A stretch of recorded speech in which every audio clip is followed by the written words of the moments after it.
आया कि महाराज जी हम पहली बार सुन रहे हैं। नरसी चरित्र कईयों ने कहा है, हमने भी पहली बार ही व्यवस्थित रूप से कहने का प्रयास किया है। तो कई लोग कह रहे हैं कि हम पहली बार सुन रहे हैं, विस्तार से सुनने में ही अच्छा लग रहा है। तो हमारा भी मन है कि विस्तार से सुनाएं, पर अगले 2 घंटे में 1.5 घंटे में वो संभव नहीं है। अभी बहुत चरित्र है नरसी मेहता जी का। वो तो हमको गुजराती नहीं आती, नहीं तो नरसी मेहता जी के पद भी हैं गुजराती के, उनको बोल बोल करके हम कथा कहें तो और समय लग जाए। तो हमारे मन में भाव आया जल्दी पूरी कर दें, 1.5 घंटे में पूरा थोड़ा थोड़ा भाव सब सुना दें। तो लगा कि नहीं, ऐसा नहीं करना चाहिए। जहां तक आज पहुंच जाए अच्छा, बचा हुआ फिर सुनाने आएंगे। हाँ, इस बार हम दिन नहीं बोलेंगे कितने दिन को आएंगे। इस बार हम तारीख भी नहीं बोलेंगे, डेट भी नहीं बोलेंगे, दिन भी नहीं बोलेंगे। बस इतना कहेंगे कि जो बच जाएगा सुनाने दोबारा आएंगे। वो लाल जी की इच्छा कि वो कैसे लेकर के आएंगे।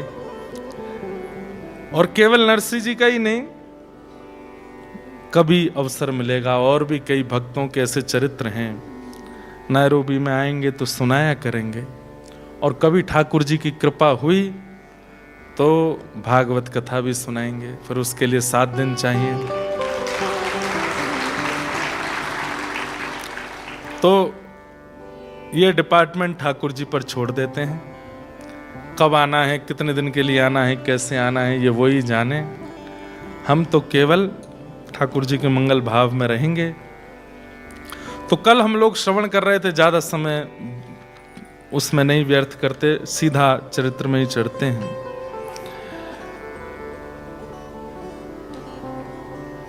नरसी मेहता जी, कल हम लोगों ने श्रवण किया कि ठाकुर जी सांवरिया सेठ बनकर के आए और जो महात्माओं की हुंडी लिखी थी नरसी मेहता जी ने, वो सांवरिया सेठ ने उस हुंडी को स्वीकार किया। ऐसी भावना सुन करके नरसी मेहता बड़े प्रसन्न हुए। नरसी मेहता जी के 3 संतान हैं। एक बेटी है कुंवरी बाई, जिसको नन्ही आप बोलते थे, वही आगे नानी बाई हुई, जिसका मायरो हम लोग सुनते हैं। मायरो की कई कथाएं हैं, आज थोड़ी सी कथा मायरो की आएगी तो वो भी हम सुनेंगे। नरसी मेहता जी के एक पुत्र हैं श्यामल दास। तो श्यामल दास देखने में बहुत सुंदर है। ऐसा होता है बंधुओं कि एक होती है रूप की सुंदरता, एक होती है नेत्र सुंदर, नाक सुंदर, होठ सुंदर, त्वचा सुंदर, कान सुंदर, हाथ सुंदर, पैर सुंदर। लेकिन एक होती है कि व्यक्ति का जो परिवेश है, पता नहीं क्यों वो वैसे ही सुंदर बनता चला गया है। एक स्वरूप की सुंदरता होती है, एक स्वभाव की सुंदरता। भजन भक्ति स्वभाव को सुंदर बनाता है। कई लोग हैं वो रूप से भी सुंदर होते हैं, पर उनका व्यवहार स्वभाव और ज्यादा सुंदर लगता है। उससे प्रमाण मिलता है कि इनके अंदर भजन है, इनके अंदर भक्ति है। तो नरसी मेहता कथा कर रहे थे और कथा करते हुए सब श्रोताओं को बहुत सुंदर उपदेश दे रहे थे। नरसी मेहता जी का एक बहुत सुंदर पद है तो वो गुजराती में।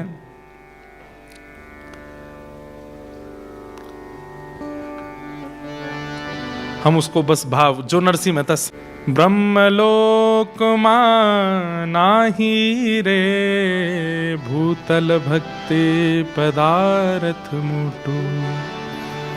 ब्रह्मलोक मां नाही रे, पुण्य करी अमरापुरी पाम्या, अंत 84 माही रे, भूतल भक्ति पदार्थ मुटु।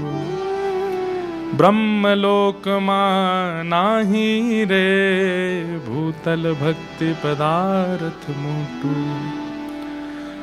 हरि ना जन तो मुक्ति न मागे, हर ना जन तो मुक्ति न मागे, मागे जन्मो जन्म अवतार रे, नित सेवा नित कीर्तन उत्सव, निरखवा नंद कुमार रे, भूतल भक्ति पदारथ मोटू, ब्रह्मलोक मां नाही रे। जो गुजराती हैं वो तो समझ रहे हैं। इस भूतल पर एक बहुत सुंदर अवसर के रूप में हमें भक्ति मिली है, जो कि ब्रह्मलोक में भी प्राप्त नहीं होती, ब्रह्मा को भी दुर्लभ है। इस भक्ति को जीवन में आश्रय दो। नरसिंह मेहता ऐसा समझा रहे हैं। हरि ना जन तो मुक्ति ना मांगे। हरि के जन मुक्ति की कामना नहीं करते हैं। वो क्या मांगते हैं? मांगे जन्मों जन्म अवतार रे, कि हम बार बार जन्म लें। हरि हम कब होंगे ब्रजवासी, ठाकुर नंद किशोर हमारे, ठकुरानी राधासी, हरि हम कब होंगे ब्रजवासी, हरि हम अब उसको वैसे नहीं दो जैसे पहले था, उसमें ही मन लग गया मेरा। कथा के बीच में हमारा धारा प्रवाह रुक जाता है। बस बड़ी मुश्किल से तो गुजराती समझा रहे हैं हम। नित्य सेवा नित्य कीर्तन उत्सव, निरखवा नंद कुमार रे, भूतल भक्ति पदारथ मोटू। भक्त क्या मांगते हैं? नित्य सेवा। हमारे एक जीजा जी अनुराग गोस्वामी, वो श्री राधारमण जी के सेवायत गोस्वामी हैं। 3 बहनें, तो सबसे बड़ी वाली बहन जो है वो राधारमण जी में उनका ब्याह हुआ। तो एक दिन हमारे जीजा जी हमारे पास बैठे और हमसे बोले, अगर आप कहते हैं कथा में कि पुनर्जन्म की इच्छा नहीं होनी चाहिए या पुनर्जन्म ना हो, ऐसे कर्म करके जाओ, पर मैं तो चाहता हूं मेरा पुनर्जन्म हो राधारमण घेरे में और मैं फिर से राधारमण जी का गोस्वामी बन के आऊं, ऐसी इच्छा मेरी है। मैंने कहा देखो ये जन्म नहीं है, ये तो अवतार है। ये जन्म नहीं है। जन्म उनका है जो खाने पीने सोने उठने बैठने और आनंद करने के लिए संसार में आए, भोग भोगने के लिए, वो जन्म है। पर जो केवल हरि भजन हरि सेवा करने के लिए आए वो तो अवतारी है, वो भजन वो जन्म थोड़े ही है। वही बात यहां पर श्री नरसिंह मेहता कह रहे हैं, हरि ना जन तो मुक्ति ना मांगे, मांगे जन्मो जन्म अवतार रे, भूतल भक्ति पदारथ मोटू।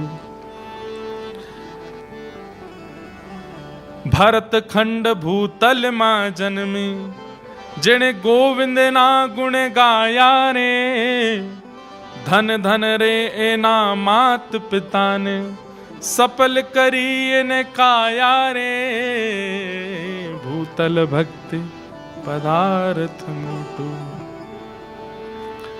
धन वृंदावन धन ए लीला, धन ए ब्रजनावासी रे, धने ब्रजनावासी रे। अरे ब्रजवासी धन्य हैं। क्यों? श्री राधा रानी के पग पग पे प्रयाग, जहां केशव की केली कुंज कोटि कोटि काशी है। यमुना में जगन्नाथ, रेणुका में रामेश्वर, तरु तरु पे पड़े रहत अयोध्या निवासी हैं। गोपिन के द्वार द्वार हरिद्वार वसत, जहां बद्री केदारनाथ फिरत दास दासी हैं। स्वर्ग अपवर्ग लेकर वृथा करेंगे हम क्या, जान लो हमें हम वृंदावन वासी हैं, जान लो हमें हम वृंदावन वासी। एक चीज का अहंकार तो हमारे मन से नहीं जाएगा, और ये जाना भी नहीं चाहिए कि हम ब्रजवासी। और ये अहंकार आप नहीं कर सकते कि आप नैरोबी वाले हो। यूएस वाले करते रहो, कोई फर्क नहीं पड़ता उससे। क्या हालत कर रखी है यूएस की देख लो। अरे भैया, ये अहंकार कि हम वहां के वासी हैं, ये तो ब्रजवासी ही कर सकते हैं।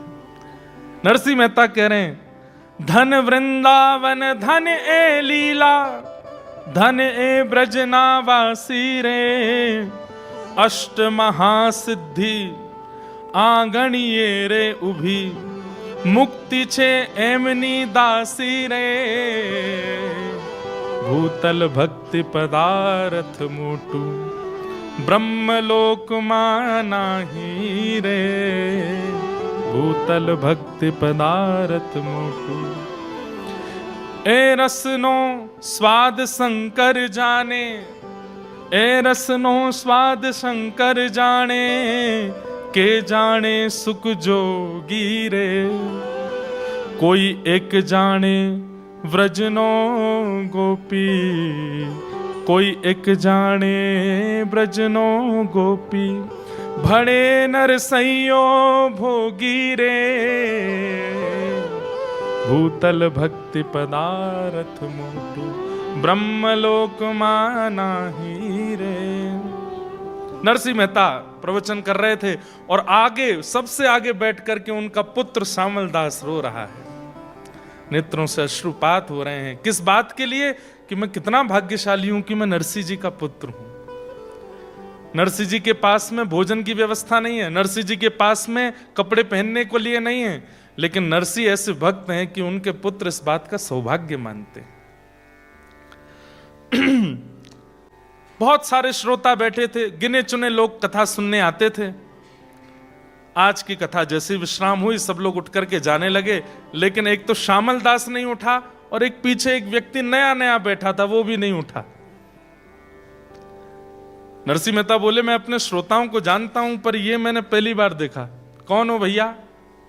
तब उन्होंने हाथ जोड़ करके कहा, बोले मैं बड़नगर से आया हूं, मेरा नाम दीक्षित है। मैं बड़नगर के बहुत बड़े एक उद्योगपति ब्राह्मण हैं, मदन राय मेहता, मैं उनका कुल पुरोहित हूं, मैं उनका कुल पुरोहित हूं। बहुत ध्यान से सुनिए, सब लोग इधर देख के सुनिएगा कथा। तो दीक्षित जी यहां क्यों बैठे थे कथा में? दीक्षित जी को उनके यजमान यानी कि मदन राय मेहता ने कहा था कि आप मेरे बेटे के लिए, मेरी बेटी के लिए सुयोग वर ढूंढ के लाओ। तो दीक्षित जी ने कहा कि हमारे गुजरात में जूनागढ़ है, वहां बहुत ब्राह्मण रहते हैं, मैं जूनागढ़ जाता हूं, वहां से कोई ब्राह्मण बालक देख के लाऊंगा आपकी पुत्री के लिए। क्योंकि मदन राय मेहता जो थे उस जमाने में 10 लाख की संपत्ति के स्वामी थे, बहुत बड़े आदमी थे, और उनकी पुत्री ब्राह्मणी, उसके लिए ऐरा गैरा कोई हो नहीं सकता था। तो इसलिए उनकी पुत्री के लिए सुंदर वर ढूंढने के लिए, पति ढूंढने के लिए ये दीक्षित जी निकले थे। तो मदन राय मेहता ने जूनागढ़ के सारंगधर नाम के एक व्यक्ति को पत्र लिख करके दिया कि मैं अपने कुल पुरोहित को भेज रहा हूं, मेरी बेटी के लिए अच्छा वर मिले, आप इनको जूनागढ़ में अच्छे ब्राह्मण परिवार दिखा दीजिएगा। ध्यान से सुनिएगा। तो जो सारंगधर जिसको पत्र लिखा था, उसने सोचा कि मदन राय इतने बड़े परिवार है, इतने धनवान हैं, उनकी बेटी से अगर मेरे बेटे का ब्याह हो जाए तो कितना अच्छा रहेगा। तो सारंगधर के पास जब दीक्षित जी आए तो सारंगधर जी ने कहा, बाहर तो बाद में देख लेना, पहले मेरा ही बेटा देख लो। तो दीक्षित जी ने जब उनका बेटा देखा तो बेटा व्यसनी लगा, चेहरे से ही व्यसनी, देखने से ही पता चल रहा था कि व्यसन करता है। तो उन्होंने कह दिया, भैया हमको तुम्हारा बेटा भा नहीं रहा, और दिखाओ। तो 2-4 उनके मित्र थे, उनके बेटे दिखाए, वो भी नहीं भाए। जब कहीं भी कोई बेटा नहीं भाया तो सारंगधर ने विचार किया, इनको कोई का बेटा भाई नहीं रहा है, अब क्या करें। तब 2-4 जो मन चले थे, जो चिढ़ते थे नरसिंह मेहता जी से, उन्होंने कहा, बोले अब ये कोई नहीं भा रहा है, बहुत बड़ा राजकुमार चाहिए, तो इनको एक काम करो, वो श्यामल दास है ना नरसिंह मेहता का, वो दिखवा दो। जब उसको देखेंगे तो अंत में ये आएगा कि भाई इस पूरे नगर में इतना बढ़िया कोई है ही नहीं, तो लौट फिर के तुम्हारे बेटे का ही तिलक करके चले जाएंगे, श्यामल दास से मिलवाओ। अब लोग बाग भक्तों के साथ करना तो चाहते हैं छल, लेकिन ठाकुर जी उस छल को सुंदर क्रिया में परिवर्तित कर देते हैं। अब वो दीक्षित जी को भेज दिया, बोले देखो पूरे जूनागढ़ के अच्छे लड़के देख लिए, आपको कोई पसंद नहीं आया, अब एक ही बचा है, उस जैसा भगत, उस जैसा सुंदर, उस जैसा सुयोग्य लड़का अगर आपको पसंद नहीं आया तो फिर आपके लिए इस धरती में कोई लड़का है नहीं। बोले कौन? बोले हमारे यहां नरसिंह मेहता है, उनका बेटा श्यामल दास। आहा, दीक्षित जी इसीलिए कथा में बैठे थे। नरसिंह मेहता जी का प्रवचन सुनकर के उनके भाव तो भर ही गए, तुरंत गए, बोले मैं मदन राय मेहता का कुल पुरोहित हूं, आपका पुत्र श्यामल दास उसको देखना चाहता हूं। नरसिंह मेहता बोले क्या देखना चाहिए? ये बैठा, यही है मेरा पुत्र। पीछे मुड़ करके देखा तो नेत्रों में आंसू, भाव विभोर श्यामल दास पड़ा है। ये स्थिति देख करके दीक्षित जी बोले भैया मैंने लड़के तो बहुत देखे, लेकिन कथा में इतने भाव से बैठ के कथा सुनने वाला लड़का मैंने नहीं देखा। नैन नक्श देखना दूर की बात, बाकी की चीजें देखना दूर की बात, उन्होंने तो पक्का कर दिया, बोले यही हमारे यजमान की बेटी के लिए, इससे अच्छा बेटा नहीं मिलेगा। नरसिंह मेहता बोले रुकिए रुकिए रुकिए, इतनी जल्दी निर्णय मत लीजिए। शास्त्र आज्ञा करते हैं कि पुत्री के लिए वर देखने में 4 चीजों का ध्यान रखना चाहिए। पुत्री के लिए वर देखने में 4 चीजों का ध्यान। सबसे पहला कुल, कुल कैसा है। दूसरा देखना चाहिए शीलवान है कि नहीं, कहीं बहुत ज्यादा आडंबर वाले तो नहीं है, कहीं बहुत ज्यादा पाखंडी तो नहीं है, क्रोधी तो नहीं है, शीलवान होने चाहिए।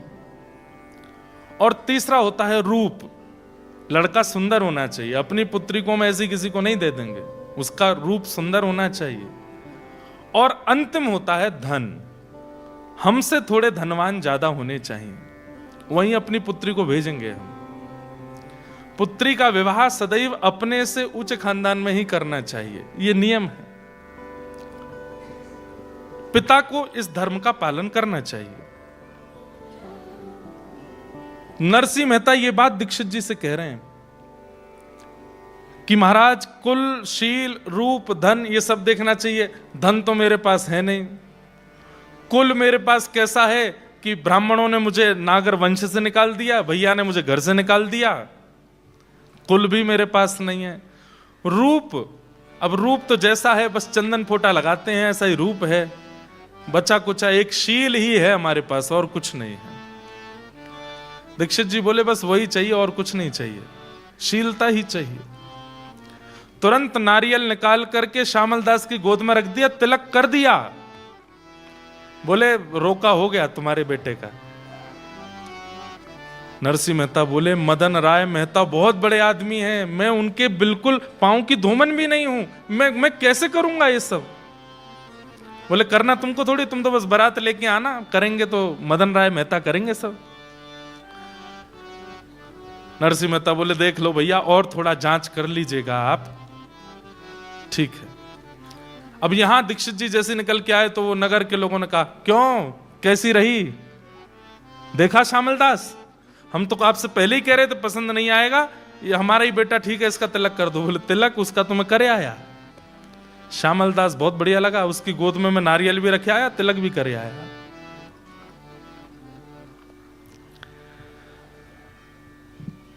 सब नरसिंह मेहता से चढ़ने वाले सोचने लगे हम करना तो कुछ और चाहते हैं, हो कुछ और कैसे जाता है। अभी नरसिंह मेहता के बेटे श्यामल दास का ब्याह वो मदन राय मेहता की बेटी से होगा। सब लोग बोले अरे मदन राय की बेटी से, अरे नरसिंह बारात भी नहीं लेके जा पाएगा ऐसी, अरे कितना बड़ा आदमी है वो, उसको जब पता चलेगी नरसिंह कैसा आदमी है तो क्या वो कहां अपनी बेटी का ब्याह करेगा। लेकिन उन मन चले लोगों का मन माना नहीं, बोले ये दीक्षित कुल पुरोहित है, इसकी बात मदन राय मेहता काटेगा नहीं, हम क्या करें। तो उन्होंने पत्र लिख दिया, मदन राय मेहता जी हम जूनागढ़ के फलाने फलाने व्यक्ति हैं, आपके कुल पुरोहित ने गलत लड़के का चयन करके तिलक कर दिया है, श्यामल दास तो ऐसा है, उसके पिता ऐसे हैं, ताल कूटा मंजीरा बजाते रहते हैं, पूरे दिन कीर्तन करते हैं, खान पीन का कोई इनका ठिकाना नहीं। आपकी कुल की बेटी ऐसे घर में आवेगी, हम तो जूनागढ़ के निवासी हैं, हमारे यहाँ के सबसे नीचे घर में आपकी बेटी आवे, ये हमसे देखा नहीं जाएगा। और पता नहीं कैसे वो पत्र दीक्षित जी से पहले पहुंच गया मदन राय मेहता के पास। सुनिएगा सब लोग। अब उसने जैसे पत्र खोल करके देखा तो जूनागढ़ से पत्र आया है। नरसिंह मेहता का पूरा बायोडाटा था उसमें। खाने को कुछ नहीं है, परिवार ने घर से निकाल दिया, नागर ब्राह्मणों ने भी निकाल दिया, घुंघरू पहन करके घूमता है, ताल कूटता रहता है, ऐसे का बेटा श्यामल दास कुछ करता धरता है नहीं, उससे अपनी बेटी का ब्याह कर रहे हो।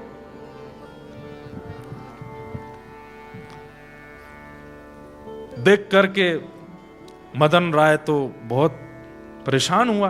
बोले मेरे कुल गुरु कैसे बेटे का तिलक करके आए। यहां पर कुल गुरु जैसे ही आए, आकर के वो तो नाचने लगे। मदन राय ने जाके चरण पकड़े। गुरुजी इतने प्रसन्न। बोले इतना सुंदर लड़का मिला है तुम्हारी बेटी के लिए। बोले मैं जानता हूं, श्यामल दास। तुम कैसे जानते हो? बोले नरसिंह का बेटा। बोले हाँ हाँ हाँ वही वही वही। गुरुदेव, कुल के गुरु कुल का भला सोचते हैं, आप क्या करके आए हैं? वो नरसिंह के यहां पर भोजन करने को अन्न नहीं होता, वो पूरे दिन ताल कूटता रहता है। आप जानते हैं कि मेरा कुल कैसा, परिवार कैसा, संपत्ति कितनी, और फिर भी आप ऐसे के बेटे से मेरी बेटी का ब्याह निश्चित करके आए हैं। मैं मरते मर जाऊंगा लेकिन अपनी बेटी को श्यामल दास से ब्याह नहीं कराऊंगा। कुल पुरोहित बोले तुम्हें कैसे पता कि ये सब स्थिति है? बोले देखो पत्र आया है। बोले तुम वो नहीं देख पाए जो मैं देख करके आया हूं।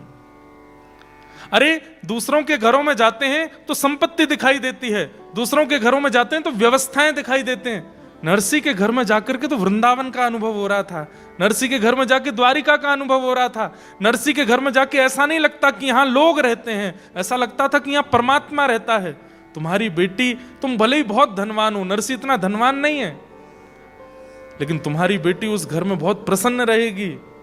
और मैं तुम्हारा कुल गुरु हूं, मुझ पर थोड़ा तो विश्वास करो। अरे कल को मेरी बेटी को अगर दुख लगा तो आप जाएंगे उसको संभालने के लिए? मैं बस आपसे एक ही प्रार्थना कहता हूं, गुरुजी आज तक आपकी बात नहीं काटी, लेकिन उससे अपनी बेटी का ब्याह नहीं करूंगा। यहां दीक्षित जी ने भी हट कर ली। बोले कि मैं टीका वापस लेकर के नहीं आऊंगा, मैं संबंध तोड़ के नहीं आऊंगा। तुम चाहो तो मेरा अंगूठा काट दो जिससे मैं तिलक करके आया हूं, लेकिन ब्याह मैं पक्का करके आया हूं। अब मेरे प्राण चले जाएं तो तुम अपनी बेटी का ब्याह कहीं और कर देना, लेकिन मेरे जीते जी तो ब्याह वहीं होगा। पत्नी निकल के आई, मदन राय मेहता जी की आकर के बोली आप क्यों गुरुदेव से इतना हट कर रहे हैं? अरे देखो देवी, मैं कहां मुंह दिखाऊंगा? कल को पता चलेगा मेरी बेटी का कहां ब्याह हुआ, लोग क्या बात बनाएंगे? लोग गुरुदेव कह रहे हैं सब ठीक होगा, हम पे इतनी संपत्ति है, हम इतने धनवान धनी मानी लोग हैं, कुछ धन संपत्ति हम भेज देंगे उनके यहां, वो व्यवस्था कर देंगे। अब गुरुजी करे आए हैं तो वहीं होने दो ब्याह। मदन राय मेहता ने बात मान तो ली, लेकिन रातों की नींद उड़ गई। कुछ घर के लोगों से उसने सलाह मशवरा की और कुछ घर के लोगों को एकांत में ले जाकर के बताया। बोले मेरी बेटी का ब्याह ऐसे ऐसे हो रहा है, वो देखने में तो सुंदर है लेकिन घर परिवार ऐसा है, मैं क्या करूं? बोले आप एक काम करो, नरसिंह मेहता जी को सीधे पत्र भेजो और पत्र में इतनी व्यवस्थाएं लिख दो, इतनी व्यवस्थाएं लिख दो कि हमको ऐसी बारात चाहिए, ऐसी बारात होनी चाहिए, ऐसी घोड़ी होनी चाहिए, बारात में आने वाले लोगों की पोशाक ऐसी होनी चाहिए, पाग ऐसी होनी चाहिए। इतनी व्यवस्थाएं लिख दो कि देख करके नरसिंह मेहता अपने आप ही संबंध तोड़ देंगे। बोला हाँ ये बात सही कह रहे हो। उन्होंने पत्र लिखा और पत्र में लिख दिया हमको ऐसी बारात दिखानी है, हम बहुत धनी मानी लोग हैं, लोग बाग यहाँ देखने के लिए आएंगे कि कैसी बारात है, इतने घोड़े, इतने हाथी, इतने ये, इतने वो, ऐसे रत्न, ऐसे सब पहन करके आप लोग आइएगा। और पत्र फोल्ड करके उसके ऊपर जय श्री कृष्ण लिख के भेज दिया। नरसिंह मेहता जी के पास पत्र पहुंचा। जैसे ही पत्र पहुंचा, नरसिंह मेहता जी ने देखा पत्र के ऊपर क्या, मैं दूसरे का पत्र नहीं पढ़ता। जय जय, आपका पत्र है, आप पढ़ो। पत्र जाके वो अनओपन्ड पत्र, वो फोल्डेड पत्र ही धर दे, देखा ही नहीं। खड़े खड़े ठाकुर जी के, नरसी देख तो ले, घोड़े कितने हैं, ये हाथी कहां से आएंगे इतने।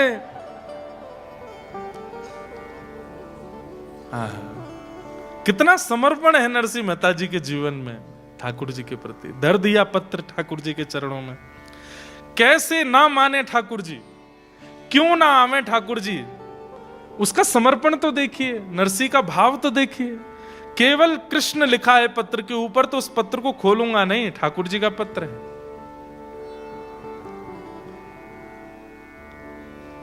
नरसिंह मेहता जी की पत्नी को ठाकुर जी ने स्वप्न दिया, और स्वप्न में ठाकुर जी ने संकेत किया कि मेरे चरणों में एक पत्र रखा, उसको खोल के पढ़ लो।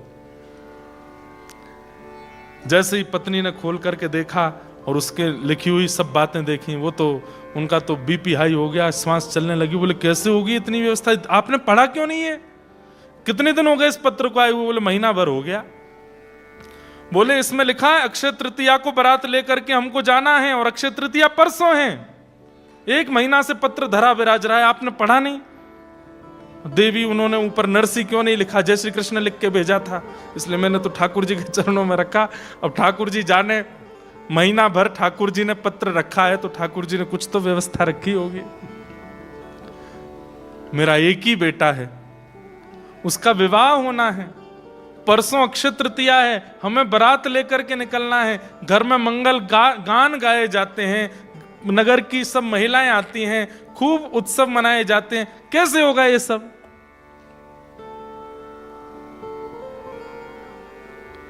लाज रखो गिरधारी, मोरी लाज रखो गिरधारी, मोरी लाज रखो गिरधारी, मोरी लाज रखो गिरधारी। जैसी लाज राखी अर्जुन की, जैसी लाज रखी बंधुओं की। एक बात बोलूं आपसे, निवेदन करूं, जीवन में कष्ट आवे, ऐसी स्थिति आ जाए कि बस अब लगता है कि अब क्या करें, अब मरने के अलावा हम पे कोई और रास्ता नहीं है। भगवान ना करे ऐसी स्थिति कभी जीवन में आवे। पर एक बात हमारी लिख लीजिएगा, हर व्यक्ति के जीवन में 5 अग्नियां आती हैं। आपका जीवन चाहे जितना बड़ा हो, 80 वर्ष का है, 90 वर्ष का है, 100 वर्ष का है, 5 बार ऐसी परिस्थिति आएगी कि आप टूट जाएंगे। वो पंचअग्नि है। मैं डराने के लिए नहीं बोल रहा हूं, ये हम सबका जीवन ऐसे ही डिजाइन किया है ठाकुर जी ने। 5 बार ऐसी परिस्थिति आती है कि आप बिल्कुल इस स्थिति में आ जाएंगे कि अब हम करें क्या। और एक बात कह दूं, संसारी व्यक्ति जब होता है ना, विषय भोग में लगा है, उसके जीवन में ये 5 परिस्थिति धीरे धीरे आती है। और कई बार 3 आई, उससे पहले उसके प्राण निकल गए, 2 रह जाती हैं, उनको भोगने के लिए उसको फिर जन्म लेना पड़ता है। अगले जन्म में 5 उस जन्म की, 2 पूर्व जन्म की, कितनी हो गई? 7। फिर 7 वो कंप्लीट नहीं कर पाता, 3 होती हैं, फिर प्राण निकल जाते हैं, फिर उसका तीसरा जन्म होता है, तो अगली की 5 और पिछली की 3 हो गई, तो कितनी बची? 4। 5 और 4 9। फिर उसके अगले 9 बार ऐसी परिस्थिति आती कि मृत्यु जैसा हो। 9 तो वो कंप्लीट कर ही नहीं पाता, 3 कंप्लीट करता है, फिर अगला जन्म, फिर वहां पर 6 और 5। हम आप सब लोग ऐसे ही करते आए। हमारा इस जन्म का हिसाब तो कंप्लीट हुआ नहीं, पूर्व का चल रहा था, इस जन्म का और ऐड ऑन कर लिया हमने उसमें। ऐसी परिस्थिति हम सबके जीवन में आती है कि जब बिल्कुल मृत्यु जैसी स्थिति है ना, नाम जप करने लग जाता है, गुरु आश्रित हो जाता है, वृंदावन भजने लगता है, सत्संग करने लगता है, तो ठाकुर जी क्या करते हैं? ठाकुर जी कहते हैं इसके जीवन की जितनी अग्नियां हैं जल्दी जल्दी सब भेजो, खत्म करवाओ, कोई पेंडिंग मत छोड़ो। चित्रकेतु कहता है अभी तो एक खत्म हुई है, बोले खत्म होती दूसरी भेज, दूसरी खत्म होती तीसरी भेज, चौथी भेज, जल्दी जल्दी खत्म करवा। इसीलिए कई बार नाम जापकों को ऐसा लगता है भोगी सुखी रहते हैं, हम इतने दुखी रहते हैं, क्यों? ठाकुर जी आपका हिसाब खत्म करवा रहे हैं। इस जन्म का, पूर्व जन्म का, पूर्व का जितना आपका बचा है सब नष्ट करो। इसलिए कई लोग कहते हैं महाराज जी 30 साल 35 साल 40 साल से हम भजन कर रहे हैं, ठाकुर जी का अनुभव क्यों नहीं होता? अभी हिसाब खत्म हो रहा है आपका। जिस दिन वो हिसाब शून्य होगा उसी दिन ठाकुर जी की अनुभूति होनी प्रारंभ। समझ रहे हैं बात को? ये सब बाउंसर जा रही है ऊपर से, समझिए। नरसिंह मेहता जी का एक पड़ाव कष्ट का पूरा नहीं होता कि दूसरा सामने तैयार रहता है। क्यों? ये भक्त है। भक्त के जीवन में ठाकुर जी जल्दी जल्दी कष्ट देकर के सब खत्म करवाते हैं, जल्दी सब निपट लो। आप देखेंगे हमारे वृंदावन में आकर के, मैं नाम नहीं लूंगा, लेकिन अधिकतर महापुरुषों को आप देखेंगे शरीर में कोई रोग है, किन्हीं को शरीर में कोई रोग है, किन्हीं को कोई। मैं तो जितने महापुरुषों से मिला हूं सबके कुछ ना कुछ है। उनका भोजन शुद्ध, उनकी रहनी शुद्ध, उनका नियम शुद्ध, उनका जीवन शुद्ध, सब कुछ शुद्ध, उसके बाद भी उनके शरीर को रोग कैसे हो गया? और व्यसनी जो रात दिन पीते रहते हैं उनको कुछ नहीं हो रहा है, क्यों? ठाकुर जी कष्ट नहीं दे रहे हैं। उनका जो इस जन्म का, पूर्व जन्म का, पूर्व से पूर्व जन्म का जो कर्म बंधन बचा है, जो शेष रह गया है, उसको निकलवाते हैं, निवृत्त करवाते हैं। इसलिए मैं अनुरोध करता हूं कि कष्ट आ जाए तो भोग लो, उसको समाप्त कर लो, उससे भागो मत। बस ठाकुर जी का नाम मत छोड़ना। और ये पद सूरदास जी का अगर याद हो जाए तो कभी ऐसी परिस्थिति आ जाए कि बस अब मृत्यु दिखाई दे रही है और कुछ नहीं, ठाकुर जी के आगे बैठ के गा लिया कीजिए।